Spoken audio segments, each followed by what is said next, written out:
Déclaration du groupe parlementaire PDCI-RDA à l'Assemblée nationale à l'occasion de la cérémonie de clôture de la première session ordinaire 2025 de l'Assemblée nationale.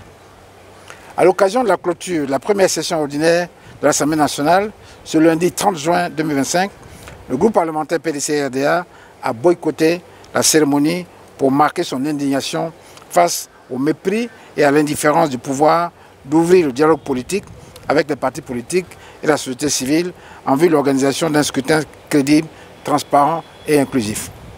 Les députés du groupe parlementaire PDCI-RDA à l'Assemblée nationale rappellent que dans notre pays, la Côte d'Ivoire, sous le prétexte de l'exclusion de candidats, certains Ivoiriens ont pris des armes contre d'autres Ivoiriens, entraînant ainsi plus de 3000 morts et de nombreux dégâts matériels. Il vous souviendra que le président de la République, M. Alassane Ouattara, il y a quelques années, s'est engagé à ne plus exclure de candidats à l'élection présidentielle. Cependant, que constatons-nous? Le refus catégorique du pouvoir actuel de répondre favorablement aux appels au dialogue politique et à la réforme institutionnelle formulés par les partis politiques et la société civile. Les appels au dialogue portent sur les points suivants.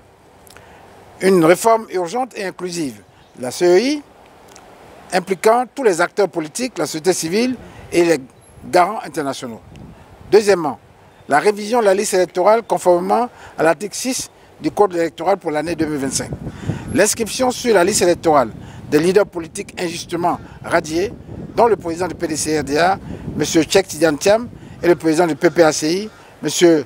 Laurent Gbagbo, ancien président de la République, et le président du COJEP, M. Charles Blé Goudé, ancien ministre de la République, ainsi que l'ex-premier ministre, M.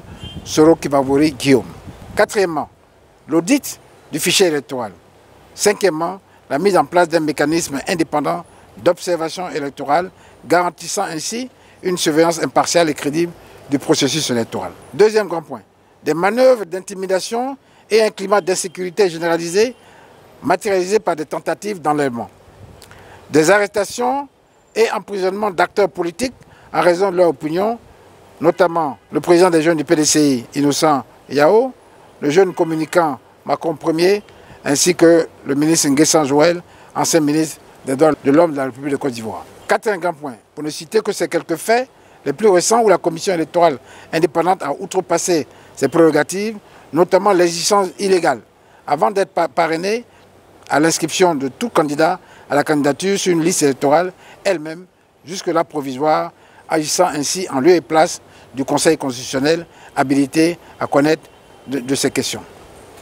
À seulement 4 mois de l'élection présidentielle, prévue en octobre 2025, aucune lueur d'espoir pour un dialogue politique qui ne se profile à l'horizon et les risques d'implosion de notre nation vont grandissant.